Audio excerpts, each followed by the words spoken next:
The oxygen mask pressed tight against his face, but it couldn't contain Oberleutnant Ralph Hermichen's smirk. Through the crystal-clear canopy of his Focke-Wulf 190A5, the veteran ace of Jagdgeschwader 26 watched the clumsy silhouettes struggling upward through the thin air over occupied France. It was April 8, 1943, and the 26-year-old veteran of countless battles found himself laughing at the sight. The Amis haben uns fliegende Milchflaschen geschickt. He transmitted to his wingman. The Americans have sent us flying milk bottles. Below him, 16 Republic P-47C Thunderbolts of the 4th Fighter Group clawed for altitude, their massive 2,000 horsepower Pratt & Whitney R2800 double wasp engines straining against 7-ton weights. To German eyes, accustomed to the sleek lines of Spitfires and the nimble frames of Soviet fighters, these American newcomers were almost comical. Barrel-shaped fuselages, greenhouse canopies that looked like they belonged on a greenhouse, wings that seemed too small for their bulky bodies, and propellers so large they dwarfed anything in the Luftwaffe's inventory. What Hermichen didn't know, what none of the experienced German pilots circling like wolves above could have possibly imagined, was that they were witnessing the arrival of the very weapon that would systematically dismantle the Luftwaffe's fighter arm. Within 18 months, these flying milk bottles would transform from objects of ridicule into instruments of sheer terror. The sound of their 8.50 caliber Browning machine guns would become the most feared noise in the German sky. The mathematics of destruction were already loaded in those broad wings. 3,400 rounds of ammunition, a combined rate of fire of 6,000 rounds per minute. It was enough concentrated firepower to saw a Messerschmitt in half in less than 2 seconds. The transformation began that very April morning when Major Donald Blakesley, commanding the 335th Fighter Squadron, spotted the German formation positioning for its attack. The former Eagle Squadron veteran, who had transferred from RAF Spitfires just weeks before, understood something his men did not. Survival in the P-47 required abandoning everything they thought they knew about air combat. The Thunderbolt was a radical departure from every conventional fighter design philosophy. While German engineers had perfected lightweight interceptors optimized for climb and turn performance, the minds at Republic Aviation had created something unintentionally unprecedented, a high-altitude juggernaut that used pure mass, immense power, and overwhelming firepower to rewrite the rules of aerial warfare. Among the American pilots scattered across the French sky that morning were men whose names would become legends, future aces who would strike fear into the hearts of Luftwaffe fighter pilots. But on April 8, 1943, they were novices in an untested machine, facing the most battle-hardened fighter force in the world. The Germans had been fighting continuously since the invasion of Poland in 1939, with veterans of the campaigns in France, Britain, and the vast Eastern Front. The Americans, by contrast, had been in combat for exactly 0 days. This is the story of how industrial logic ultimately defeated tactical brilliance. It is the story of how quantity and quality merged into an overwhelming, unstoppable superiority. And it is the story of how German pilots' laughter curdled into stark terror as they discovered what 8 synchronized heavy machine guns could do to an aircraft frame at 400 yards. The Republic P-47 Thunderbolt was born from a moment of pure panic in June 1940. As German fighters swept across France with seemingly unstoppable force, Alexander Kartveli, Republic Aviation's Georgian-born chief designer, received urgent specifications from the U.S. Air Corps. They demanded a high-altitude interceptor capable of matching the best the Luftwaffe could send. What Kartveli designed, however, was a monster that redefined the very limits of the possible. It will be a dinosaur, Kartveli admitted to his design team in a moment of frankness, but it will be a dinosaur with good proportions. The XP-47B prototype that first flew on May 6, 1941, stunned everyone who laid eyes on it. At 9,900 pounds empty, it weighed a staggering 65% more than its predecessor, the P-43 Lancer. Its most distinctive feature was the massive turbo supercharger system, with its complex network of ducts running through the rear fuselage, giving the aircraft a peculiarly pregnant appearance. Test pilots approaching it for the first time almost always ask the same question: does this thing actually fly? Not only did it fly, it flew like nothing else could at altitude. The Pratt & Whitney R2800 double wasp engine, an 18-cylinder radial beast producing 2,000 horsepower, could maintain full military power at 27,000 feet, a height where German fighters began to gasp and wheeze in the thin air. The turbo supercharger, fed by exhaust gases, delivered sea-level performance in the stratosphere, a realm where conventional superchargers failed. On the ground, the learning curve was brutal. Major Hubert Hub Zemke, commanding the 56th Fighter Group during its training in Bridgeport, Connecticut, initially despised the aircraft. Its unit suffered devastating losses in its early months, with 18 pilots and 41 aircraft lost in training accidents between September 1942 and January 1943. The P-47 was killing more Americans in training than the Germans would manage in its first months of combat. It was notorious for ground looping on landing, torque rolling violently on takeoff, and diving with such ferocious enthusiasm that pilots discovered the phenomenon of compressibility, their controls freezing solid as shock waves formed over the wings. But for those who survived the training and mastered its quirks, the Thunderbolt revealed something extraordinary. Lieutenant Robert S. Johnson, a farm boy from Oklahoma, who would become one of America's top aces with 27 victories, described his first flight. It was like strapping yourself to a locomotive. The power was unbelievable. You didn't fly it, you aimed it. The first combat encounters in April and May of 1943 seemed to confirm every German prejudice. The P-47s could not turn with the agile Focke-Wulf 190s. They could not climb with the Messerschmitt Bf 109. They could not match their nimble handling at medium altitudes. German pilots quickly developed tactics to exploit these weaknesses, attacking from below where the heavy Thunderbolts struggled most, and forcing turning fights where agility mattered more than raw power fire. Hauptmann Joseph Pips Priller, the commanding officer of Jagdgeschwader 26, reported to headquarters after his first encounter. The new American fighter is meat for the slaughter. It flies like a truck, turns like a freight train, and climbs like a pregnant cow. Our boys are calling them yabos, fat targets pretending to be warriors. The statistics seem to confirm German confidence. In their first month of operations, the American fighter groups lost 14 Thunderbolts for only 3 confirmed German kills. The RAF, observing from their more graceful Spitfire squadrons, quietly suggested the Americans might want to reconsider their choice of mount. British pilots joked that the best evasive maneuver in a P-47 was to unstrap and run around the roomy cockpit. But something strange was happening in those early bloody encounters, something German intelligence failed to notice. The P-47s that were being shot down were absorbing an incredible amount of punishment before they fell. One aircraft returned from a mission on May 4th with 21 cannon shell holes and over 100 machine gun strikes. Damage that would have disintegrated a Messerschmitt or a Spitfire. The massive radial engine, lacking vulnerable liquid cooling systems, simply shrugged off hits that would have stopped a liquid-cooled fighter. More significantly, on the rare occasions when a P-47 did get its guns on target, the results were catastrophic. The Thunderbolt's weapons battery created a convergent zone of destruction that German pilots had never before experienced. Unlike the rifle-caliber weapons of early warfighters or the cannon with their limited ammunition counts, the American fighter could maintain sustained fire for over 30 seconds, an eternity in a dogfight. The event that began to change German perceptions occurred on June 26, 1943, over Lorient, France. It involved Second Lieutenant Robert S. Johnson of the 61st Fighter Squadron, and an encounter that would become legendary on both sides of the conflict.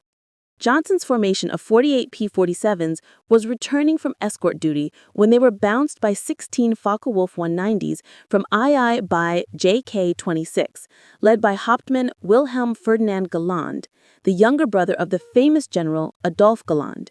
The Germans executed a perfect attack, diving from the sun with an overwhelming speed advantage. Johnson's Thunderbolt, flying at the rear of the formation, was caught in the crossfire of multiple attackers and took catastrophic damage in the first seconds of the fight. Two 20mm cannon shells exploded across his aircraft. The canopy shattered. Hydraulic fluid sprayed into the cockpit. The engine cowling was torn away, and fire erupted behind the instrument panel. Johnson, wounded in the nose and leg from shrapnel, tried to bail out but discovered the canopy was jammed. A 20mm shell had exploded in the canopy track, welding it shut. He was trapped in a dying aircraft at 27,000 feet. What happened next defied every assumption about combat damage tolerance. Despite having no forward visibility through the oil-covered windscreen, a barely functioning engine that shook violently, and controls that responded only intermittently, Johnson managed to level the aircraft and point it toward England. The P-47 continued flying with damage that would have reduced any other fighter to falling debris. Then it got worse. A lone Focke-Wulf 190, flown by an unknown pilot from II/JG-26, discovered the crippled Thunderbolt limping toward the English Channel at less than 170 miles per hour. Historical research has never definitively identified this pilot, though several names have been proposed based on German combat reports from that day. What followed was one of the most extraordinary one-sided encounters in aerial warfare history. The German pilot positioned himself behind Johnson's P-47 and opened fire with his 4 20mm cannon and 2 13mm machine guns. Johnson, unable to evade, could only huddle behind his armor plate and pray. The Thunderbolt absorbed the Germans' entire cannon ammunition load. The German pilot then repositioned and fired again, this time with only his machine guns. With his cannon ammunition exhausted, the German pulled alongside, staring in disbelief at the flying wreck. Johnson could see his face clearly. Young, blonde, his expression shifting from confidence to confusion, to something approaching fear. The German repositioned one more time and emptied his remaining machine gun ammunition into the Thunderbolt. Still, it flew. He pulled alongside again, shook his head in apparent amazement, gave an informal salute, and peeled away, presumably because he was completely out of ammunition.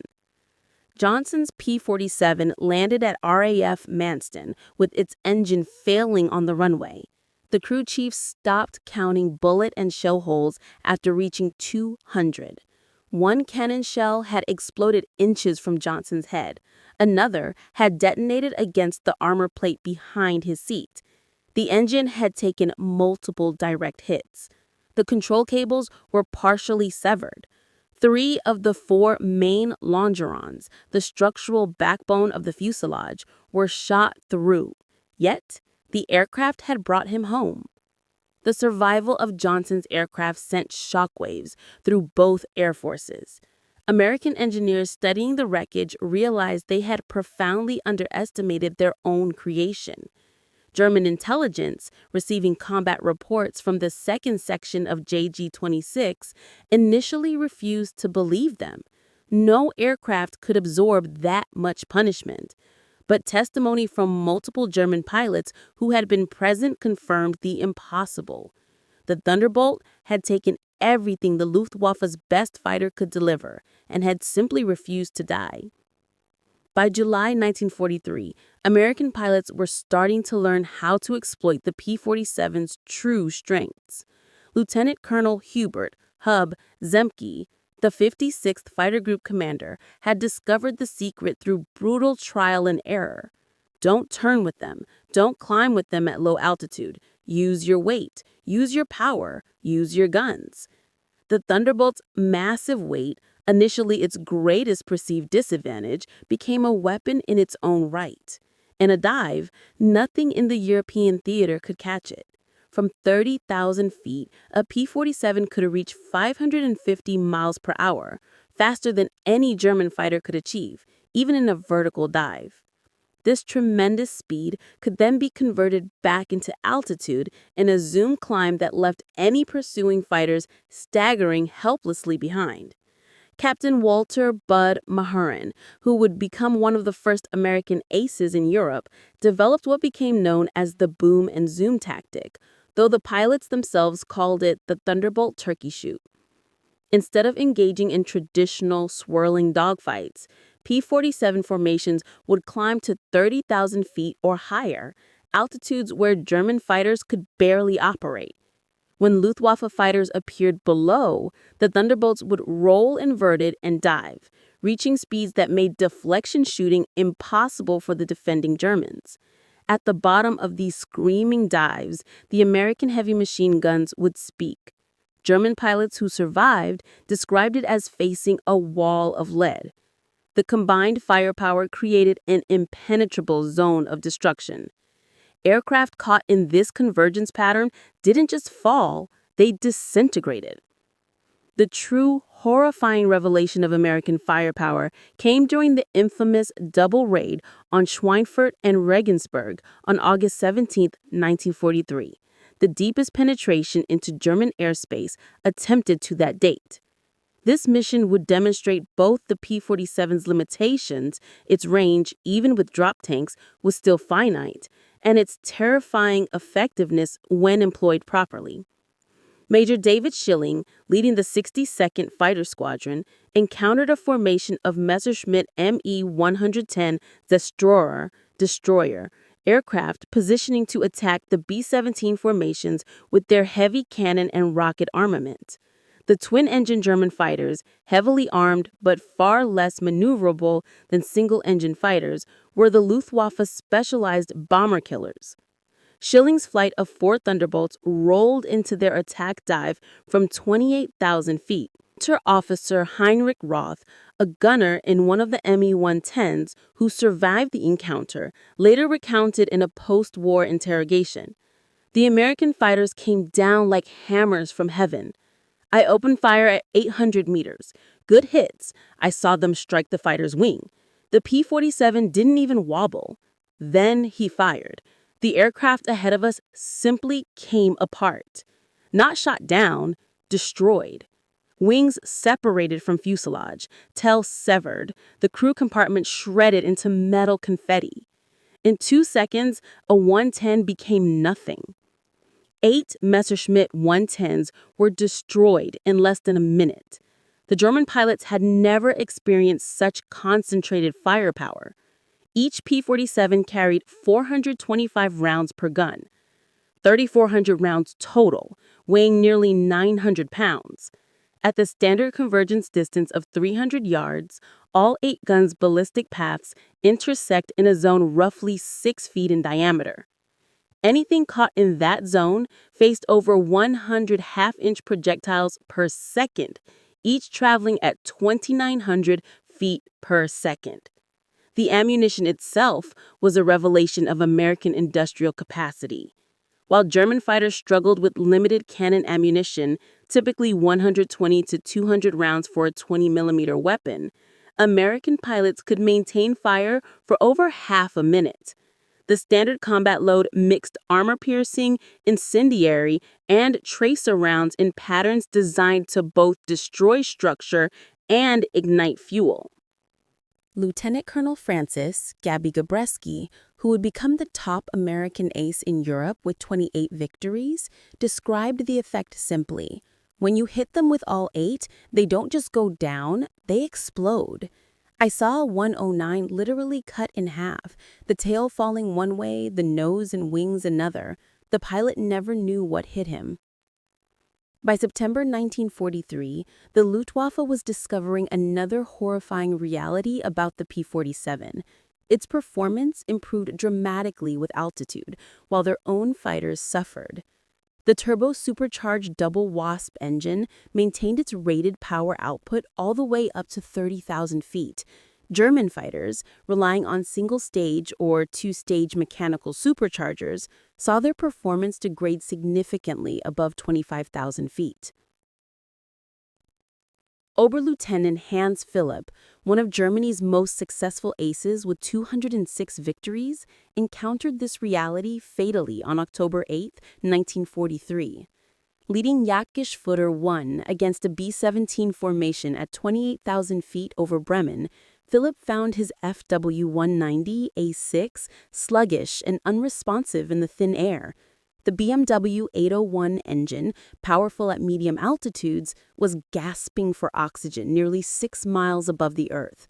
When P-47's of the 56 Fighter Group dove on his formation from 32,000 feet, the German fighters were sitting ducks.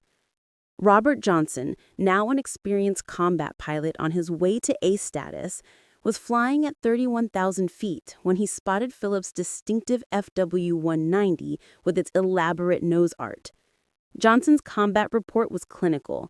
Opened fire at 300 yards, 30-degree deflection, observed strikes along entire fuselage. Enemy aircraft exploded. No parachute observed. Philipp's death sent shockwaves through the Luftwaffe.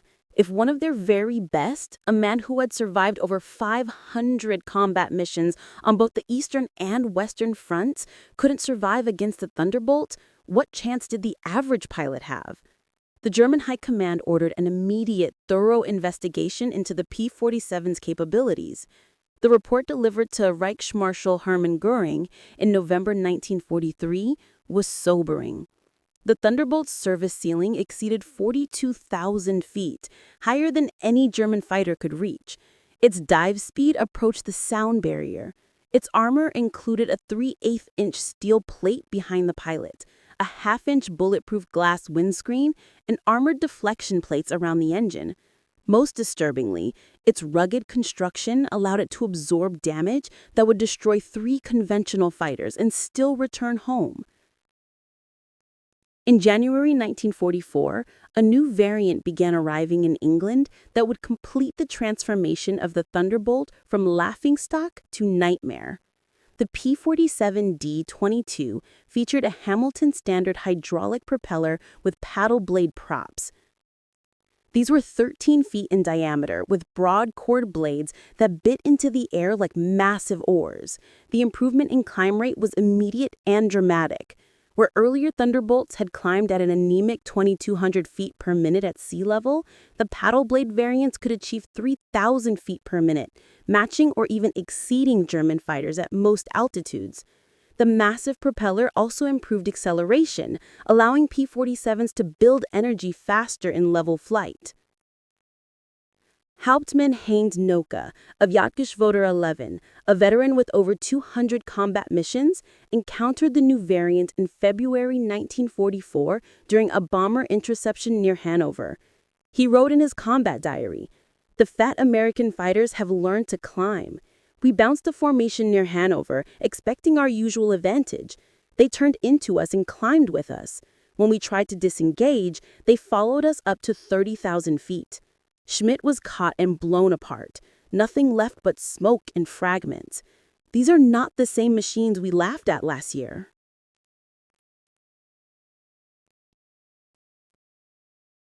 The paddle blade propeller did more than improve performance. It changed the very sound of the Thunderbolt. The distinctive thundering roar created by the blade tips reaching supersonic speeds could be heard from miles away. German ground troops began reporting they could identify approaching P-47s by sound alone, a deep, threatening rumble that meant death from above. They started calling it Donnerschlag, thunderclap.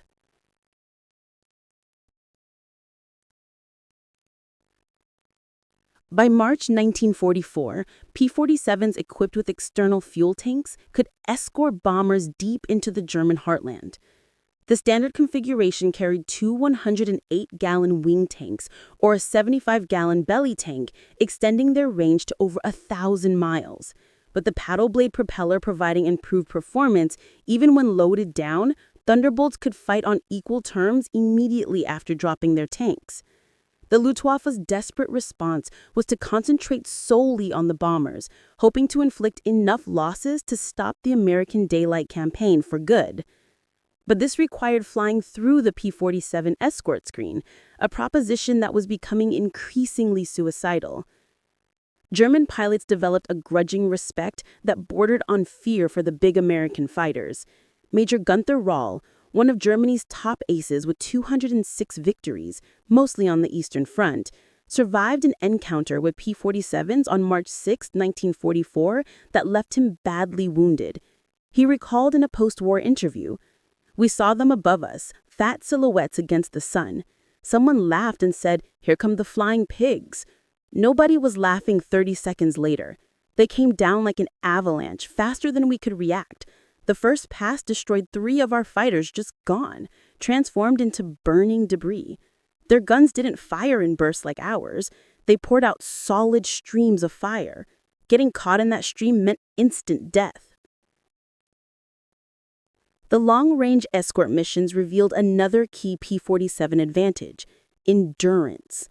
While German fighters operated at maximum power settings that consumed fuel rapidly, the big American radials could cruise efficiently at high altitude. Thunderbolts could remain with the bombers for hours, rotating top cover positions while maintaining enough fuel for a full combat engagement and the return trip home.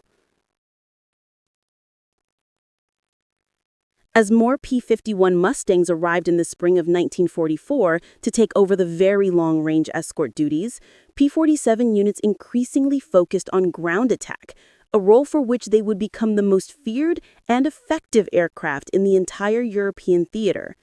The transition began in earnest in April 1944, as the Allies finalized preparations for the invasion of France. The Thunderbolt's heavy machine gun battery proved devastatingly effective against ground targets. The standard armor-piercing incendiary ammunition could penetrate the thin top armor of most German tanks and vehicles, and the sheer volume of fire could obliterate soft targets like trucks, trains, and troop concentrations in seconds. A 2-second burst put 160 half-inch projectiles into a target area the size of a truck. But it was the addition of bombs and rockets that truly transformed the P-47 into a multi-role monster. The D-25 variant could carry 2 1,000-pound bombs under the wings and a 500-pounder under the fuselage, a bomb load equal to that of early war medium bombers.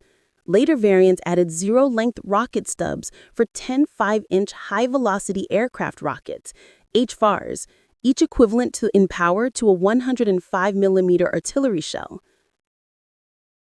Oberst Hans von Luck, commanding the 125th Panzer Grenadier Regiment during the Normandy campaign, experienced P-47 ground attacks firsthand. He wrote, "They came in low, so low you could see the pilots' faces.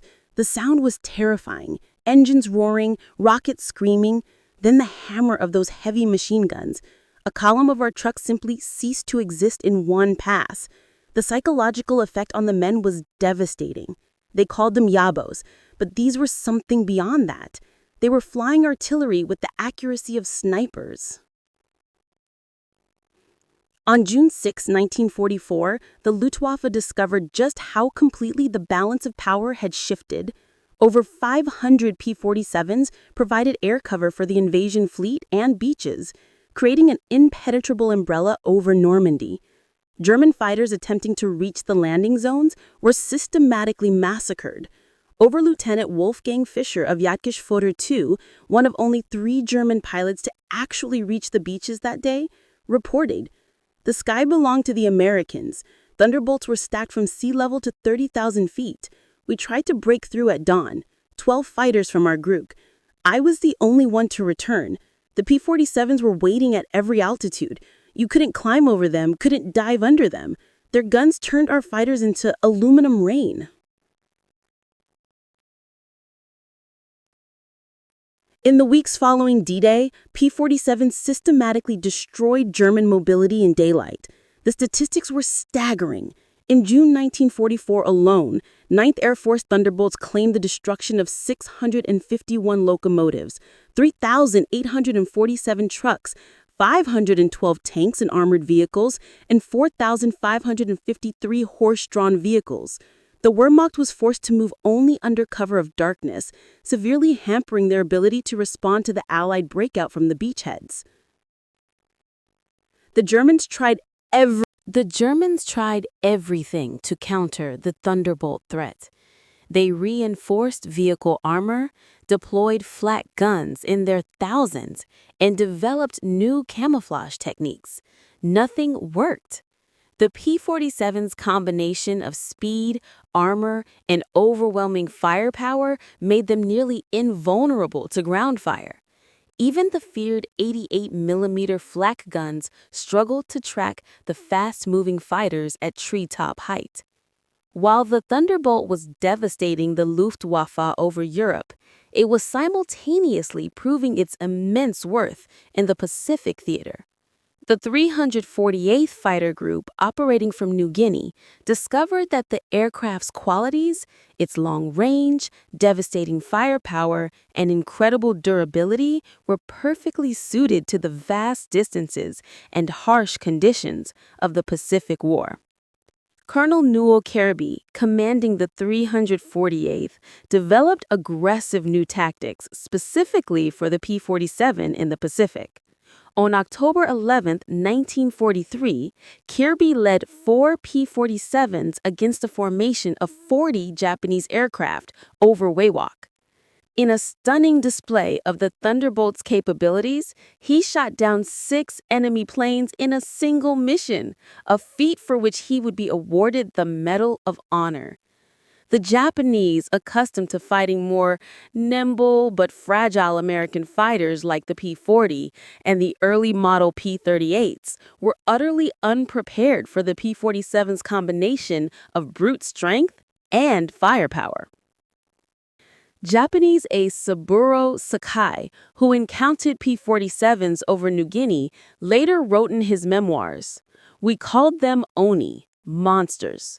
Our 20mm cannon, which could destroy a P-40 with a few hits, seemed to have no effect on them. I put dozens of rounds into one Thunderbolt and watched it fly away as if nothing had happened. Their return fire was terrifying. It was like being attacked by a flying battleship." The final evolution of the Thunderbolt's fury was written in the skies over Japan itself. What began as streams of heavy bullets tearing aircraft apart culminated in the P-47N, a variant developed specifically for the vast expanses of the Pacific. This ultimate Thunderbolt featured increased fuel capacity with wet wings that could hold an additional 93 gallons each, stretching its combat range to a staggering 2,350 miles. This was the fighter that could finally escort the B-29 superfortresses all the way to the Japanese homeland and back, proving conclusively that the so-called short-legged fighter of 1943 had matured into a true long-range strategic weapon. Perhaps the most stunning vindication of the P-47's brutal design philosophy came in its unlikely encounters with the pinnacle of German technology, the jet fighter. The Messerschmitt Me-262 Swallow, with its revolutionary swept wings and twin jet engines that propelled it to 540 miles per hour, should have been utterly untouchable by any propeller-driven aircraft. But the pilots of the Thunderbolt, masters of their heavy, powerful machines, discovered they could ambush the jets in moments of vulnerability, during their slow, fuel-guzzling takeoffs and landings, or in high-speed dives from a superior altitude, where the P-47's weight became its greatest asset. On November 27, 1944, Lieutenant Colonel John C. Charlie Meare of the 352nd Fighter Group etched his name into history, becoming one of the first American pilots to destroy an Me-262 with the P-47. Diving from 28,000 feet, his Thunderbolt built up a velocity approaching 500 miles per hour, fast enough to catch the jet in level flight. The German pilot, supremely confident in his technological advantage, never saw the diving American fighter until Meare's 8 50-caliber guns opened up at 400 yards. Meare's combat report was characteristically matter-of-fact. The enemy aircraft disintegrated under fire. Large pieces, including both engines, separated from the fuselage. The pilot did not escape. The concentrated fire of 8 50-caliber guns proved more effective than we anticipated against jet aircraft. By early 1945, the USAAF deployed specialized P-47M variants, the ultimate expression of the Thunderbolt's potential, specifically engineered to counter the German jet threat and the V-1 flying bombs.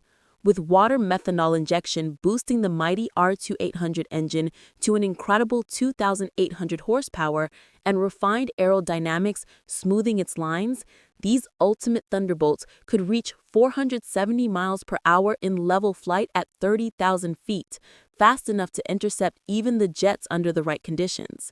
Major George Bostwick, commanding the 63rd Fighter Squadron equipped with these new P-47s, shot down 2 Me-262s in a single week in March 1945. His tactical report emphasized firepower over pure speed. The jets are faster, but they can't turn and they can't take punishment. One good burst from our battery and they come apart like they're made of paper. They have to slow down to attack our bombers. That's when we get them. The ultimate crushing demonstration of American industrial might came during Operation Bodenplatte. Baseplate, the Luftwaffe's desperate last-gasp attempt to destroy Allied air power on the ground on January 1, 1945. Nearly 900 German fighters, including the last of their best pilots, launched a massive surprise attack on Allied airfields across Belgium and the Netherlands. At Y-34 Airfield, near Metz, home to the 365th Fighter Group's P-47s, the attack initially achieved devastating success. German fighters strafed and destroyed 22 Thunderbolts on the ground, along with several other aircraft, turning the airfield into a scene of burning wreckage. A captured German pilot, brought to the command post for interrogation, gestured at the smoldering ruins and taunted the American officers. "What do you think of that?" Major George Brooking's response became legend throughout the 9th Air Force. He didn't look at the wreckage. Instead, he pointed to the flight line where ground crews were already using tractors to push damaged aircraft aside, and engineers were preparing hard stands for new arrivals. "By tomorrow, we'll have 40 new ones. How long will it take you to replace your pilots?" The smirk vanished from the German pilot's face. The reality was even starker than Brooking's boast. Within 48 hours, factory-fresh P-47D-40s, their aluminum skins still gleaming, filled the flight line, flown in directly from depots in England. The Luftwaffe, in contrast, had lost 271 aircraft and, more catastrophically, 213 pilots in Bodenplatte. These were losses from which they could never recover. The Americans lost 134 aircraft total across all the attacked airfields, and every single one was replaced within a week. The numbers told the story of an inevitable industrialized defeat. Republic Aviation produced a staggering 15,683 P-47s during the war, more than any other American fighter. At the peak of production, the main factory in Farmingdale, Long Island, completed one new Thunderbolt every hour around the clock. The Evansville plant in Indiana, a facility constructed from empty farmland in 1942, was producing 500 aircraft per month by 1944. Each P-47D was a masterpiece of complexity, requiring 65,000 individual parts, 8 miles of electrical wiring, 2,000 pounds of aluminum, and 300 pounds of rubber. The mighty R2800 engine alone contained 2,400 individual components, each machined to tolerances measured in thousandths of an inch. Yet, American workers, men and, in vast numbers, women, who had never seen an aircraft before Pearl Harbor, assembled these complex machines with a precision that often exceeded pre-war standards. The supporting logistics were equally staggering. Each P-47 sortie required 3,400 rounds of 50 caliber ammunition. With hundreds of Thunderbolts flying daily missions, ammunition consumption exceeded 10 million rounds per month by mid-1944. The Lake City Arsenal in Missouri, just one of several massive ammunition plants, produced 30 million rounds monthly. Each cartridge was manufactured to tolerances measured in 10,000ths of an inch, ensuring flawless feeding through the complex synchronized gun mechanisms. The fuel consumption was enormous. Each Thunderbolt burned 100 gallons per hour in normal flight and up to 300 gallons per hour in combat, with water injection engaged. The 9th Air Force alone consumed over 25 million gallons of high-octane aviation fuel monthly by late 1944.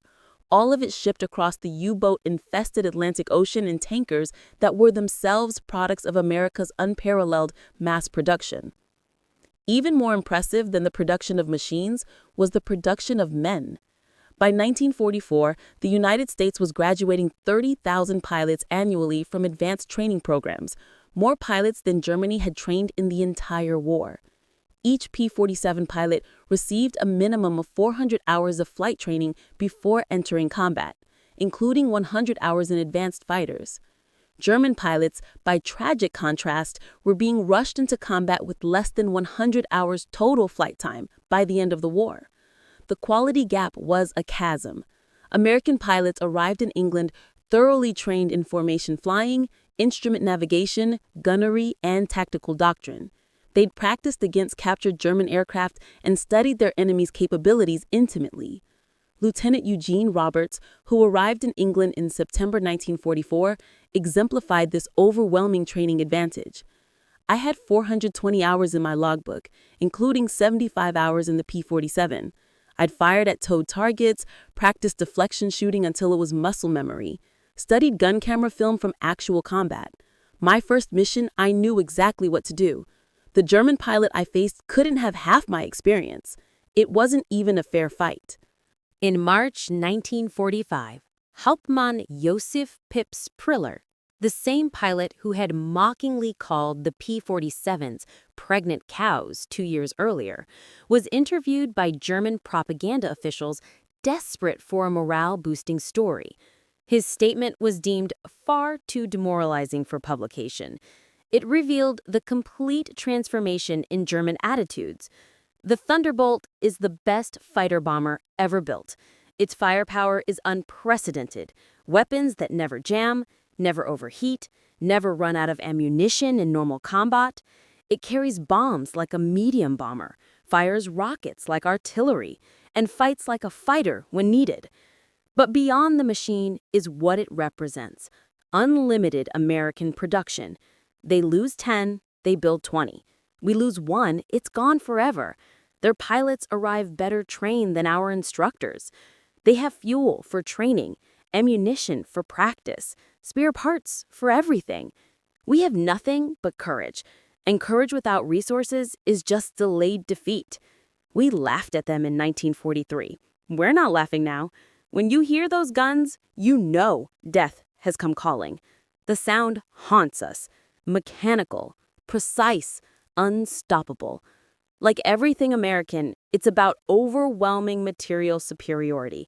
They didn't beat us through better tactics or braver pilots. They buried us under an avalanche of steel and lead. By April 1945, the Luftwaffe existed largely on paper. Crippling fuel shortages grounded most aircraft. The few experienced pilots who remained were dead or captured. Airfields were cratered ruins.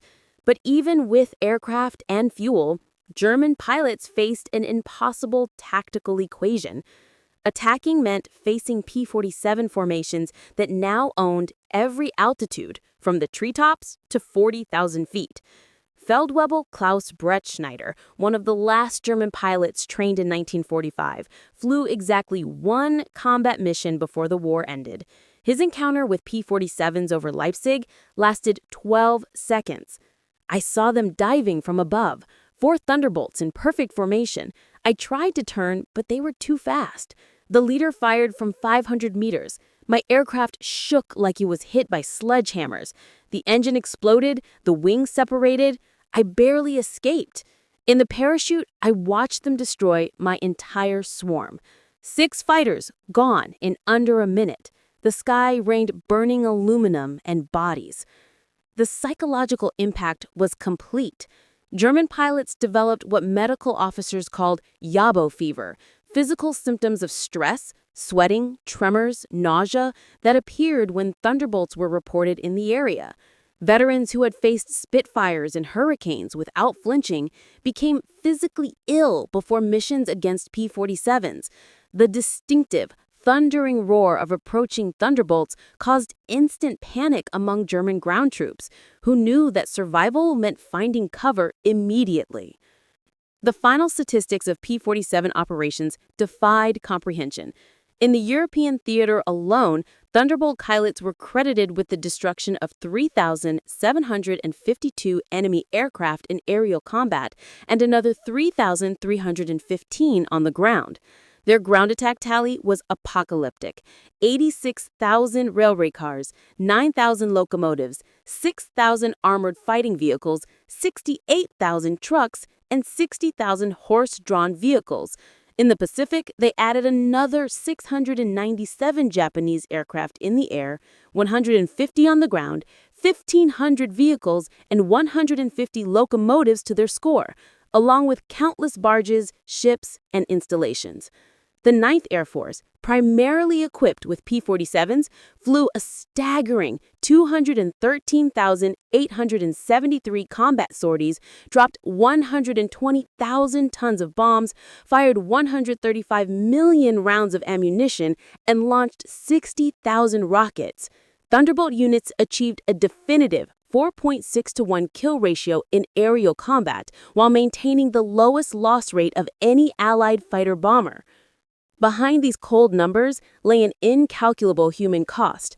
The Luftwaffe lost approximately 28,000 pilots killed in combat against the Western Allies. A vast number fell to the concentrated fire of the P-47's heavy machine guns. Each loss represented years of training and experience that Germany could never replace. By war's end, the average German fighter pilot had less than 30 hours of combat experience.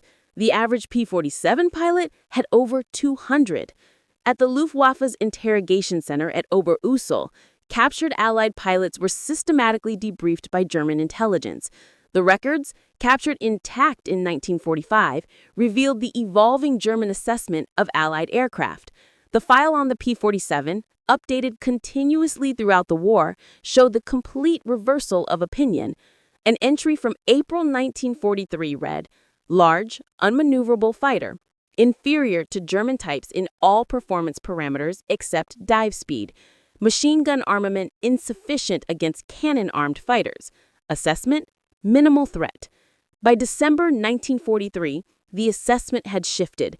Exceptional high-altitude performance, extreme structural strength, firepower increasingly problematic, pilots showing improved tactics.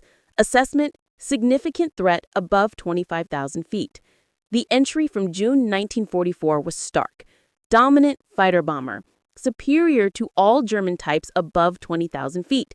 Firepower devastating against all target types. Structural strength makes shoot-down extremely difficult. Assessment, critical threat at all altitudes. The final entry from March 1945 was a surrender in ink. Best fighter-bomber of the war. Combination of firepower, durability, and performance unmatched. Pilot quality exceptional. Assessment unsurvivable in direct engagement. Decades later, at a reunion of German and American fighter pilots in Phoenix, Arizona, former adversaries met in peace. General Lieutenant Adolf Galland, the former head of the Luftwaffe fighter arm, was asked about the P-47. His response, recorded on video, captured the war's ultimate lesson. "We made a terrible mistake in 1943. We saw this big, heavy fighter and we laughed. The Americans don't understand air combat. They built a bomber and called it a fighter. We were the ones who didn't understand. The Americans didn't try to build a European fighter. They built an American one, designed around production, firepower, and survivability. They understood that in a war of attrition, the plane that could take punishment and deliver devastating firepower would win." They were right. The first time I flew a captured P-47 after the war, I understood everything. The power was incredible. It climbed like it was falling upward. The cockpit was comfortable, the visibility excellent, the controls precise. It was a pilot's aircraft wrapped in armor. But what really impressed me was realizing that America built over 15,000 of these complex machines while fighting a two-ocean war. Each one required an engine more complex than anything Germany produced. Yet, They built them faster than we could build simple fighters. That's when I knew we never had a chance. Those guns, we called them Roosevelt's piano because of the sound they made. Once you heard that sound, you never forgot it. Many of my friends heard it for the last time. The P-47 didn't just defeat the Luftwaffe, it destroyed it. The P-47 Thunderbolt entered combat as an object of derision, a flying milk bottle in the scornful eyes of its enemies. It ended the war as an instrument of annihilation, a symbol of a nation's industrial and moral resolve. In the brutal years between, 8 synchronized Browning machine guns rewrote the rules of aerial warfare, and the sky itself fell upon the Third Reich in an avalanche of lead. German pilots had laughed at the ungainly American fighter in April 1943. By May 1945, there were no German pilots left. The thunder had spoken, and the sky belonged to America.